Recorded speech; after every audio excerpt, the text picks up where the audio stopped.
С вами канал «Фронтовая кинолетопись», и в сегодняшнем выпуске мы будем говорить о самом страшном поражении Красной Армии в ходе Зимней войны против Финляндии в битве у деревни Suomi-Salmi. В январе 1940 года весь мир облетели кадры кинохроники, запечатлевшие длинные колонны захваченной и подбитой финнами бронетехники двух советских дивизий 9-й армии. Долгое время об этих событиях не принято было вспоминать, и тема сражения стала предметом исследования лишь для узкого круга специалистов. Настоящим символом Зимней войны стала линия Маннергейма, при штурме которой Красная Армия понесла очень большие потери. Но севернее вдоль государственной границы, от Ладоги к Баренцеву морю, финская армия не имела прочной обороны. Полагаясь на почти полное бездорожье, наступление советских войск на этом участке финны никак не ожидали. 163-й и 44-й стрелковые дивизии 9-й армии Комкора Духанова получили задачу пройти от восточной границы Финляндии до ее западного побережья и овладеть городом Оулу, тем самым разрезав страну надвое в самой узкой ее части. 30 ноября 1939 года 163-я стрелковая дивизия комбрига Зеленцова начала наступление. За первые 4 дня полки дивизии продвинулись вглубь финской территории на 50 километров, так как здесь им противостояли лишь 2 отдельных финских батальона и мелкие подразделения пограничников. К 9 декабря наступавшие с двух направлений 81-й и 759-й полки овладели деревней Suomi-Salmi. Финское командование стало спешно перебрасывать в этот район резервы в виде частей 9-й дивизии полковника Сии Ласвоо и 4-го запасного батальона лейтенанта Кархунина, принимая во внимание факт того, что 9-я дивизия в прямом столкновении против 2 советских дивизий с танками не имела ни единого шанса. Исходя из этого, полковник Ялмар Сии Ласвоо принял решение не допустить объединения сил дивизии Зеленцова и шедшей ей на подмогу 44-й стрелковой дивизии и разбить их по частям. Уже 11 декабря отряд Контула и батальоны 27-го полка закрепились на Важенварской дороге, уничтожив при этом советский конвой с ранеными. 13 декабря финские части начали штурм деревни Suomi-Salmi. Сражавшиеся в окружении подразделения 759-го полка с трудом удерживали свои позиции. Тем временем в районе мыса Холкуниеми финны прорвались к штабу дивизии, и только силами 81-го горнострелкового полка рубеж удалось отстоять. Комбриг Зеленцов считал, что положение дивизии безнадежно, и просил разрешения на отход. Тем временем, Ставка, обеспокоенный неблагоприятным развитием событий, в своей телеграмме от 19 декабря командующему 9-й армии потребовал срочно восстановить положение и перебросить на помощь 163-й дивизии новые силы. Не сумев организовать своевременного подхода подкреплений, командующий 9-й армией Духанов был снят с должности, а на его место был назначен будущий герой Сталинграда Комкор Василий Чуйков. Но кадровые перестановки не помогли, и инициатива полностью перешла к финнам. Рано утром 28 декабря, лишенная линий снабжения, дивизия Зеленцова получила разрешение на отход и в составе колонны начала движение на север по льду озера Кианта-Ярви. На флангах колонны двигались танкетки, а прикрытие с воздуха осуществляли истребители. К исходу 28 декабря отход был завершен. 662-й полк остался на дороге в качестве прикрытия и впоследствии был разбит финнами по частям. При этом необходимо отметить, что как только начался бой, командир полка Шаров и комиссар полка Подхомутов сбежали. Они немедленно были отданы под трибунал и расстреляны перед строем. Войдя в Suomi-Salmi, финские войска захватили значительные трофеи. Большое количество стрелкового оружия, 15 танков, 12 противотанковых пушек и более 150 грузовиков снабжения.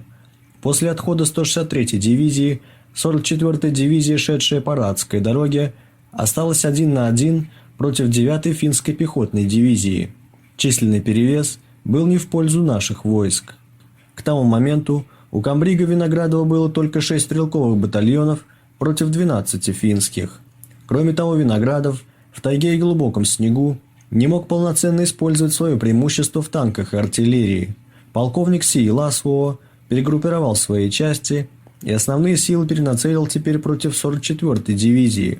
Финны нанесли удары по флангам, растянувшимся на 20 километров, частям дивизии, тем самым лишив их возможности подвоза боеприпасов и эвакуации раненых. При этом танковые контратаки успеха не имели.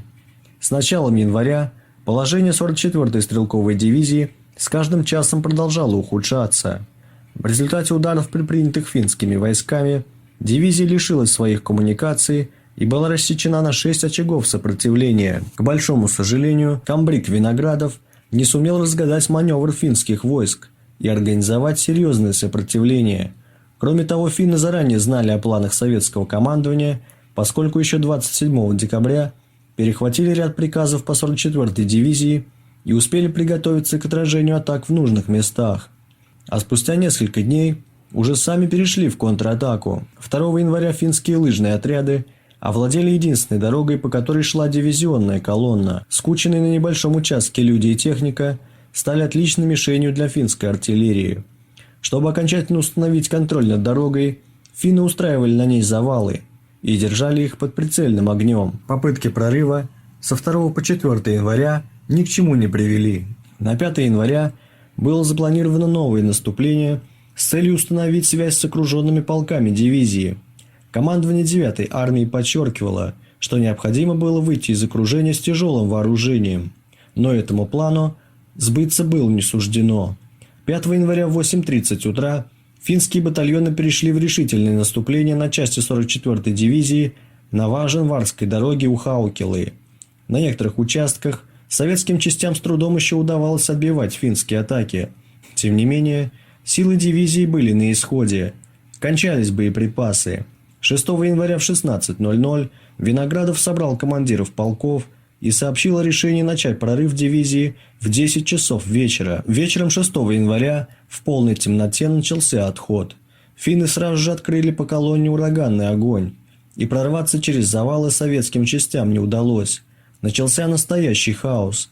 В ходе боя один из Т-26 потерял ход, что рассекло колонну на 2 части. Управление частями было полностью потеряно.